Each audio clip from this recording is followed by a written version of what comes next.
Good morning. Good morning. How's everybody on this fine Monday morning of President's Day? My name is Mike Gessick, President, New York State Fraternal Order of Police. I welcome all of you. I welcome all of you, and I thank you for everybody who's gave us service in the military. I thank you all, and I thank you all for the first responders who work day in and day out to protect our city and our state and our community. Today is a great day. Today we're going to have a couple of speakers, but right now I want to call up a former congressman who always supported us, our first responders, supported law enforcement, former Congressman Lee Zeldin.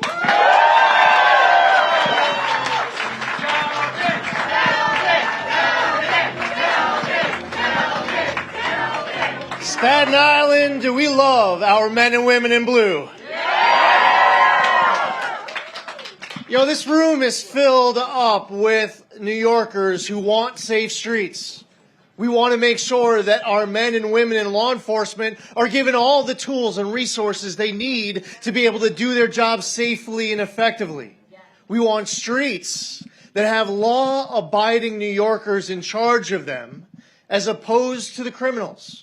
We want the people who are elected to represent us to be making sure that we're rolling back pro-criminal laws, that we have district attorneys who are actually doing their jobs. But unfortunately, in a state like ours here in New York, that's not the direction we're heading. In New York State right now, when they pass cashless bail and raise the age and less is more and the HALT Act and the discovery law changes, when you have DAs who believe that that stands for defense attorney, not district attorney, you have men and women leaving the force because elected officials don't have their backs. People are leaving for states like Florida. New York is leading the entire country in out-migration right now. The people who are in charge of us don't understand why it is that people are fleeing New York. And the reality is that when they look at states like Florida, they know that their money will go further, they will feel safer, and as we saw during COVID, they will live life freer. So they're gone. Right now, the state of Florida has an exceptional governor who has spent years now taking this state in the right direction. Florida was at a crossroads in 2018. Florida could have went in two very different directions depending on that gubernatorial race that year. I had an opportunity to serve with Ron DeSantis in the House of Representatives. He was a conservative fighter. He was principled, articulate. He was on as a workhorse all day, every day, to fight for his constituents, his state, and this country. He's a Navy man. He is someone who has served from here at home to Gitmo to Iraq. He's a family man. And as we know in his heart, he is someone who is committed to make sure that people who live in his state have a fighter representing them, to make sure that pro-criminal laws will not get passed in their state capital, to make sure that prosecutors are doing their jobs, and if they don't do their job, they will be removed.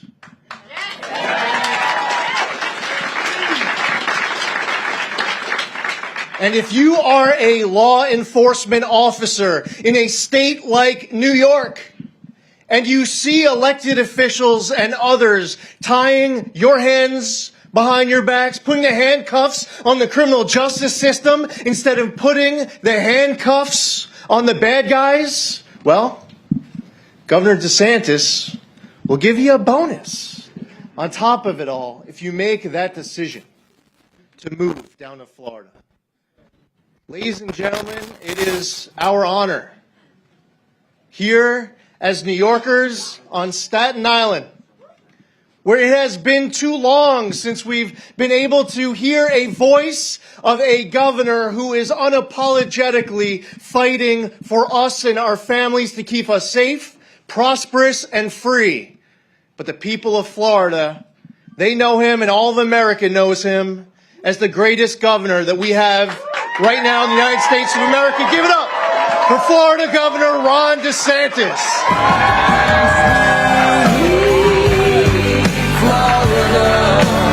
Thank you. Well, good morning. Now is not, obviously I just came up from Florida. Is this Florida North or is Florida Staten Island South? How many of you are Florida residents? Do we have any? We have a couple. How many of you have immediate family who are Florida residents? How many of you maybe have like property in Florida? Yeah. How many of you someday may end up being a Florida resident? All right. Look, you don't have to look far in Florida to find someone that's got Staten Island roots. But I'm great. I'm happy to be here. I want to thank Lee Zeldin for the great introduction. I want to thank the FOP, all the law enforcement organizations that are hosting us here today, because I think our message is very important. People have looked and looked at Florida as been kind of the place to be over the last several years in our country. And I can rattle off all the statistics. We are the fastest growing state in the United States. Florida has led the country for many years now in net in-migration. I think New York has led in net out-migration. We are the #1 state for economic freedom, #1 state for new business formations, #1 state for tourism, #1 state for education freedom, #1 state for parental involvement in education, #1 in GDP growth amongst the big states since I've been governor. We have one of the lowest per capita tax burdens in the country, one of the lowest per capita debt burdens in the country, and we now have a record budget surplus. And so people see that. They see that our unemployment rate's 2.5%. That's over a percentage point lower than the nation as a whole. For the first time in the history of the United States, Florida has more people employed than the state of New York does. And, we've got a lot of retired people of our 22 million. So that's saying that we're doing things right. And people look at that and they say, well, businesses were open during COVID, the lower taxes, all that stuff. There's all these different reasons. And all those are important. Don't get me wrong. But I just want to tell you the foundation of Florida's success has been a commitment to law and order and support for the men and women who wear the uniform.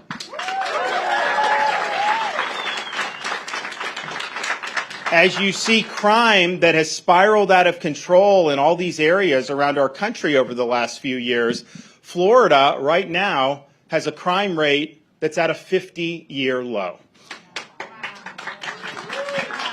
Now the question is, why do we have a 50-year low? Why is crime a big issue in New York or Chicago or all these other places? And I wish I could tell you that Floridians are just so much better, but it's not the reason. It's not.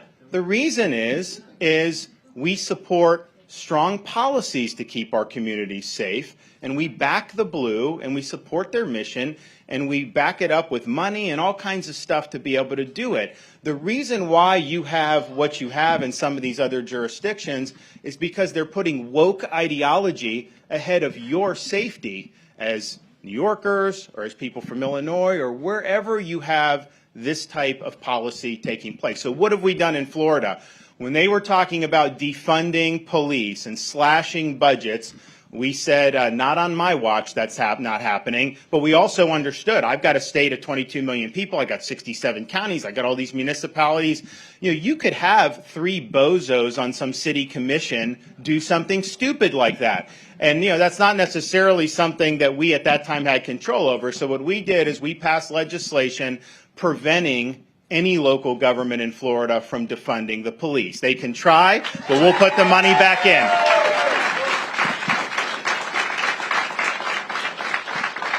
We also saw, summer of 2020, the worst riots that the public disorder that this country has seen in decades.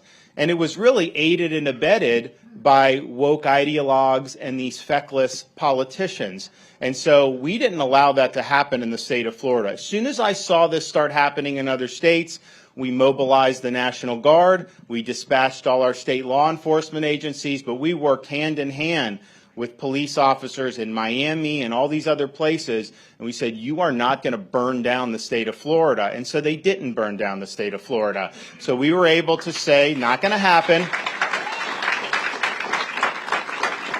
But then we also understood, you've got to make sure these police officers are protected, the public's protected, because what would happen, I mean, you saw it here, the police are out there, and then these people will just take pot shots at them. They'll throw things, bottles, all this other stuff, and you're just like a sitting duck. So we did anti-riot legislation in Florida, which says if you're engaged in mob violence, if you're engaged in rioting or looting, you're not getting a slap on the wrist. You're going to jail in the state of Florida, and you're going to pay the price. And if you do that and you assault a police officer or target a police officer, you're going to have enhanced penalties for that, because we're going to back the people that are backing us.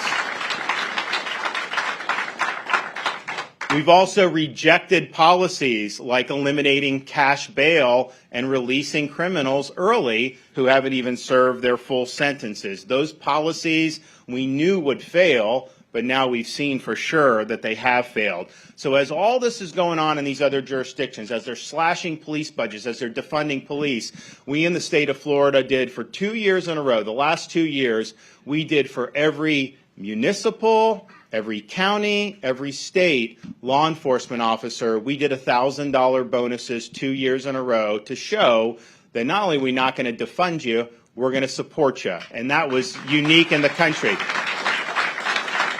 And it's $1,000 in take-home pay, too. So we actually do like $1,300, so we pay for the taxes, so you don't have to worry about that.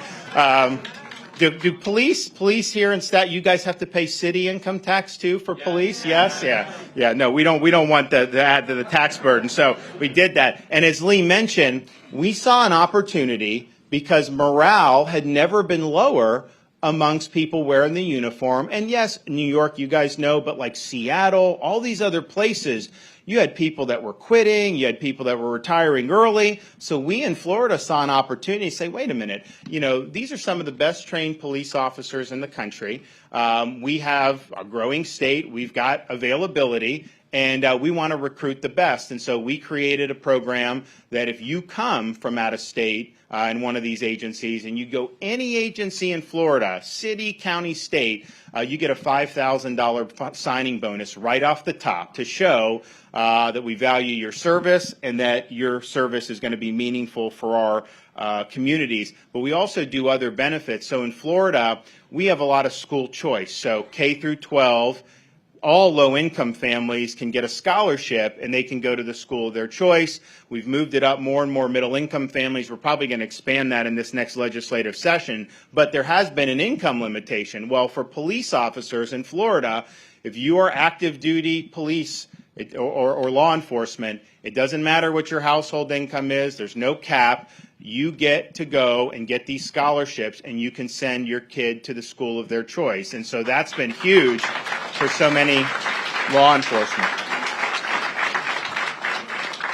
So we're doing it right in Florida, and my message is if you're disenchanted, if you don't think things are going to turn around, wherever you are, not just in New York, wherever, just know that there's a state that's doing it right. There's a state that will value your service, and more importantly than just someone like me going out there and doing it, because, yeah, look, it is helpful. When you have governors or these councilmen or something that are lampooning the police, that's not good. But I would tell you in Florida, it's more than just that. It's the elected leadership is really showing what the communities themselves feel. And so you go to communities all across the state of Florida, they value the people that wear the uniform. And that's just authentic, and that's just something that makes a difference. So we're open, and that's the thing. I got all these people flocking to Florida. I mean, people are moving businesses. Like, I don't like recruit businesses. Businesses call me and say, hey, I'm coming to Florida. Can I just say hi or something like that? They're just coming. People are moving, which is great. The one group that I do recruit, though, are the law enforcement. And so that offer stands. We're going to continue our program going forward in the next legislative session. So you can just take that to the bank. But we also have to send another message. We have seen woke policies be put into place in some of these very woke jurisdictions. And, the frustrating thing is you'll have these people running for like district attorney or this stuff, and they're in the Democrat primary, and they're all running to be left of the left, but then whoever wins the primary wins the general because you have such an imbalance. So it creates this race to try to outwoke one another, and that ends up creating these disastrous policies. And so what have we seen? You guys know better than me, but I've seen it all across the country. What you started to see, particularly in 2020, but really even before then, were just political attacks on the people that wear the uniform. It's like you go in, you risk your life, you do something, and then you have to worry about all these feckless politicians out showboating to try to run you down. Nobody wants to have to put their life at risk and then have to face that nonsense. And that's really where the defund the police movement came out of. They were looking to harness anti-police sentiment to try to do things like cut the force and have social workers in charge of all that. Yeah, good luck responding to some of these crimes with a social worker. So you have to have strong respect and strong support for the people that wear the uniform. One of the things I'm proud about in Florida is if you look, other than the tri-state area, we have the highest number of people who served on 9/11. NYPD, FDNY, Port Authority, they come to Florida. So we do 9/11 things every year. I got all these guys there, that had been. And everyone in America appreciated what they did that day. Well, they do things like that all the time. It just may not be as newsworthy, may not be as famous of a situation, but they're still risking their lives just the same. And I also think in this country, because we just saw what happened to this police officer in Philadelphia, if these criminals target and they assassinate a police officer, they should get the death penalty for doing that.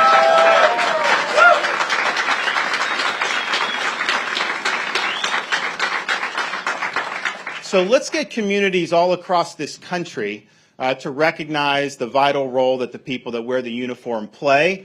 Let's put this defund the police movement on the ash heap of history. And that's really the first step in correcting what's gone wrong. The other thing, and Lee mentioned, you've got terrible legislation that has been passed in different parts of this country. This idea of no cash bail and you just release them right back onto the street.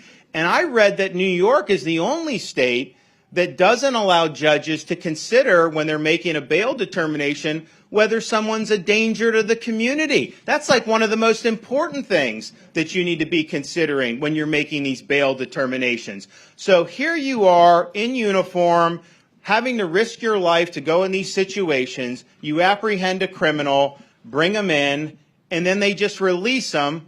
So you got to risk your life again 2 weeks later to arrest the same guy all over again. How does that make any sense? Is that making your community any safer to be doing that? Of course not. So you need to do things like repeal these failed pieces of legislation.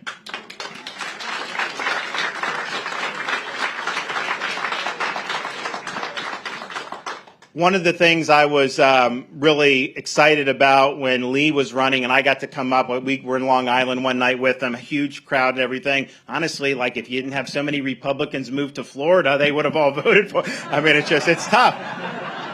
Well, they used to say, I would meet New Yorkers, not just New Yorkers. I'd meet New Yorkers, some people from Chicago, whatever, and they'd tell me they'd be like, oh, Governor, I'm so glad to be here. I'm so glad to be in a state where my vote counts. Because, at the time, for really a decade until I became governor, Florida was like a 1% state. So yeah, your vote really counted. Now I'm thinking to myself, okay, I won by 1.5 million votes. We could have spared some of those votes for Lee. I'm just saying, I'm happy to have the support, but we're sitting pretty good. But one of the things he did, I think he was one of the only candidates willing to say, I was the only governor that's ever done anything about it, is to identify these prosecutors who get elected and then they take the law into their own hands. They don't respect the laws on the books that you, through your elected representatives, have passed. No, they think they should be able to pick and choose which laws are going to be enforced and which laws will not be enforced. So you have a fellow in Manhattan who has taken that. It's made the area so much more dangerous, bleeds out into other places. And Lee Zeldin, on day one, was going to fire him from his position. So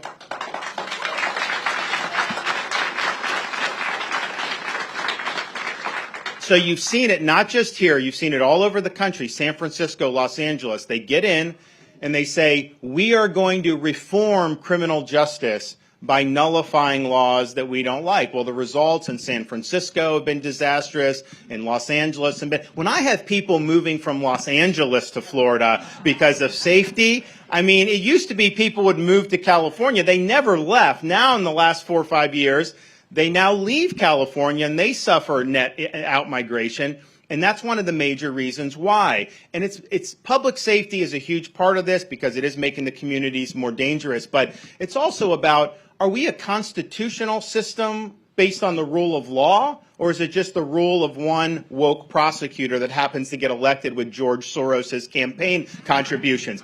I want the rule of law. I don't want the rule of an individual man who thinks he's above the law. And so in Florida, we made that very clear that we were not going to tolerate prosecutors putting themselves above the law. Well, I had a fella in Tampa who said there were certain laws that he was going to refuse to enforce that the legislature of the state of Florida had duly enacted.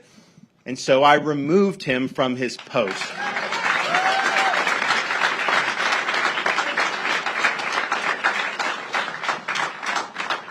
So I think having these prosecutors that are pursuing a woke agenda is something that's been hugely detrimental to the safety and security of the people throughout all these different communities. And it should be the goal of every community. You find any one of these woke prosecutors, make it your job. If you can recall them, recall them. If you can't, you got to vote them out of office at the nearest opportunity.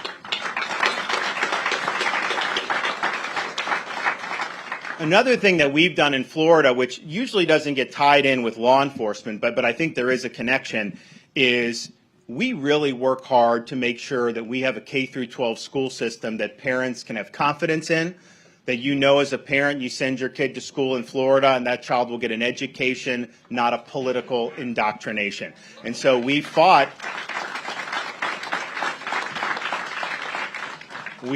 you may have heard, we got in a little tangle, a little tussle with a company in Florida that some people may have heard about, runs some theme parks, about whether it's appropriate to be injecting matters of sexuality and gender theory into these elementary schools. I mean, this is not appropriate to ever tell a student that they were born in the wrong body or any of that. But I mean, they were really fighting hard to get this in. Parents didn't want it.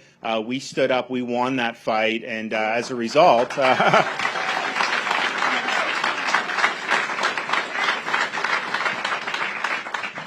Disney used to, for 60 years, actually control its own government in the state of Florida. Those days are now over.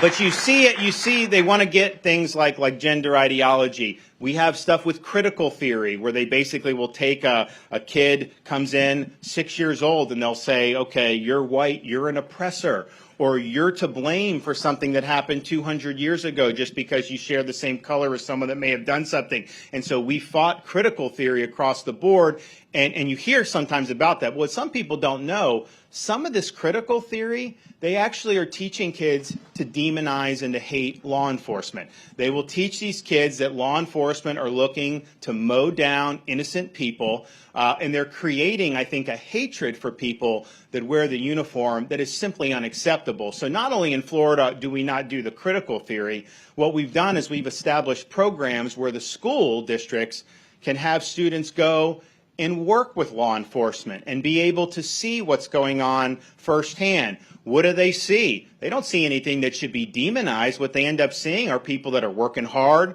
patriotic, law-abiding people that are trying to keep the community safe. It develops in our school children and appreciation for the people that wear the uniform. And that's an important thing. We cannot be raising our kids to test the people that risk their lives to keep us safe. And in Florida, that does not happen.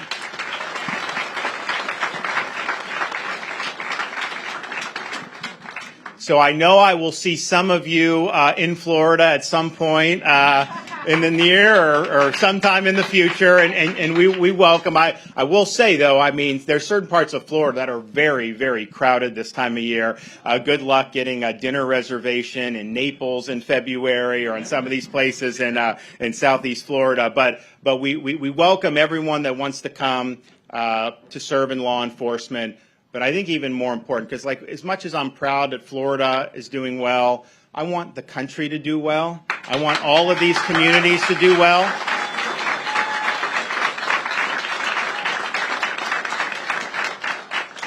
And in order to do that, we've got to get a commitment for law and order throughout every corner of this country. In Florida, we say we fight the woke in the schools, we fight the woke in the legislature, and yes, we fight the woke when they go after our law enforcement. We do not surrender to the woke mob. Our state is where woke goes to die. Thank you all. God bless. Thanks. Appreciate it. Thank you. Thanks so much.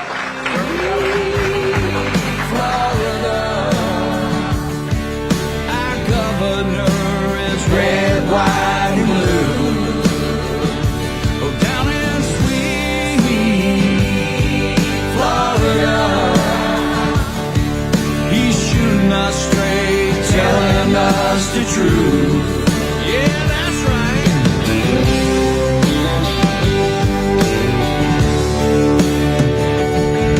You can take it to the bank, he don't care what Brandon thinks at the White House. Yeah, he's fighting for the right to keep our state free. Free. Well, he's taking on the swamp and he's calling out Dr. Fauci. Fauci. He's the only one fighting for you and me. You and me. Yeah, we're free. Yeah, we're free. Down in sweet Florida, our governor, he's red, white, and blue. Oh, down in sweet Florida, he's shooting us straight, telling us the truth.